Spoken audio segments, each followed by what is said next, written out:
Hi, my name is Ellen Holste, Community Program Manager at Pierce Cedar Creek Institute. Today we're going to talk about two different types of Zoom calls, a Zoom meeting and a Zoom webinar. How do you register for them, and what type of features do each of those have?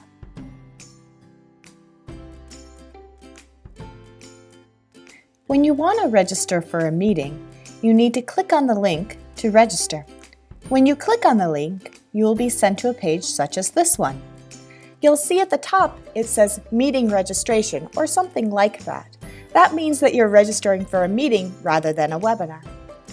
You can tell you're registering for a webinar because at the top it'll say something like webinar registration.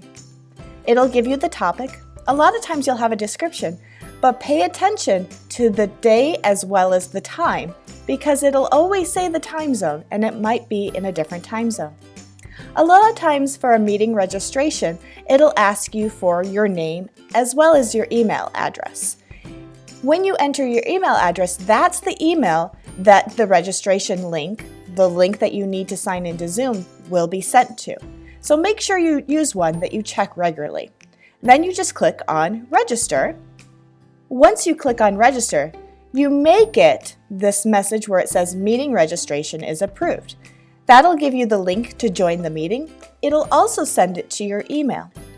If you are doing a paid program, you might receive this at a later time.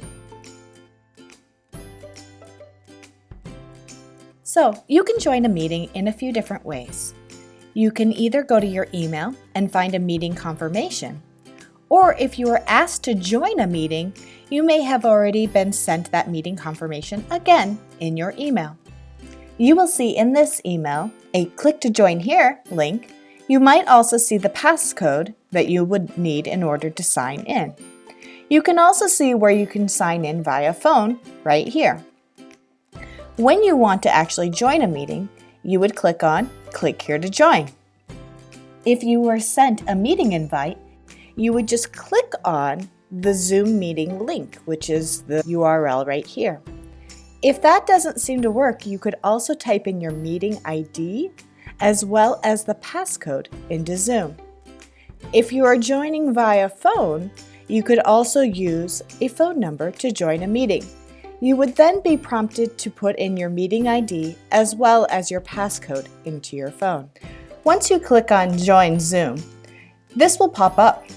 If you click on openzoom.us and you already have the app installed on your device, and it'll take you to a screen that looks a little bit like this. So you would basically click on Join with Computer Audio, and then you'd see yourself. If you don't have the app, just cancel out of this and you can download the app either here or you can download the app at zoom.us/download. And you can download the actual app onto your device.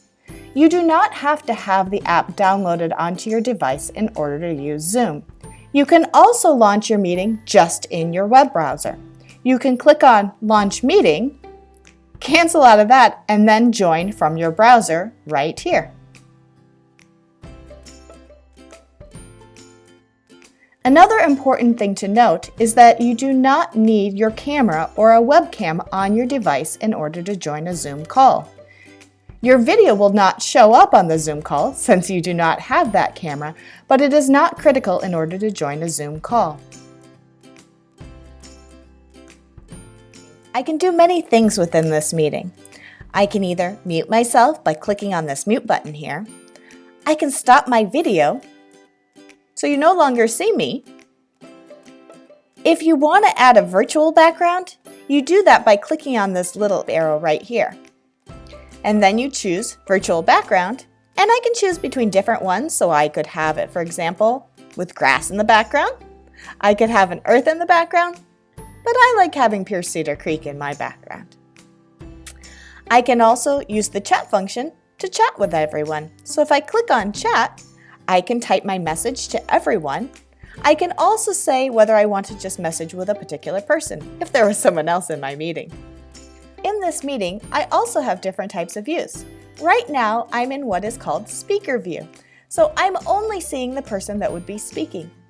But if I click on this little button at the top that looks like lots of little squares, I can go to what is called Gallery View, where I see everyone that's on the call. It kind of reminds me of Brady Bunch, so you might have up to 25 different screens that you're seeing in this. Right now, there's only 2 of us. If I click on Speaker View again, you'll just see the one screen.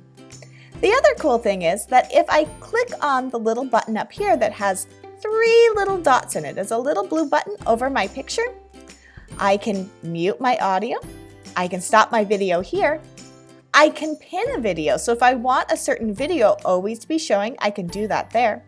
I can also rename myself. So right now I'm named Pierce Cedar Creek Institute, but I can make it Ellen and just rename myself there. I can also do reactions. So if I click on this, I can have a thumbs up or I can give a clapping. Another feature is a breakout room. You can only enable a breakout room if you are the host. So these are rooms where just a few people are sent to and can have more intimate conversations or more one-on-one conversations that you can't do in a webinar. The last thing I can do within this is end the meeting right here. So I can leave the meeting, or if I'm the host of the meeting, I can end the meeting for all. In a webinar, it may look a little bit different than when I'm in a meeting. In a webinar, you don't see your own picture, and you're not going to have your own audio buttons here. In a webinar, you get to interact with the people that are hosting the webinar through the chat function. So if I click on chat, I can type in my questions. I can type them into all panelists or to everyone. So if I type it into everyone, I can ask questions or say, "Hi, everyone." If I was to do it just to panelists, I could just say, "Hi, panelists," and only the panelists would see it, and you see that right here. I can also raise my hand. Raising my hand lets the people know that I want to speak during a webinar, but they may or may not let you speak. I can also click on the Q&A button, which may or may not be there during a webinar. It's up to the discretion of the people that are hosting, and ask a question. I can ask how trees grow, what is your favorite mushroom, and if I don't send it anonymously, they'll know who asked the question. Right now, I have 2 questions, and neither of them have been answered yet. Anytime that I'm in a webinar, I can always leave. I do that by clicking the Leave button. Your Zoom meeting may look a little different if you're joining on a tablet or a smartphone, but most of the buttons will still be there. Depending on who is hosting the meeting, some of the features we talked about today in meetings as well as webinars may or may not be available, so just be aware of that.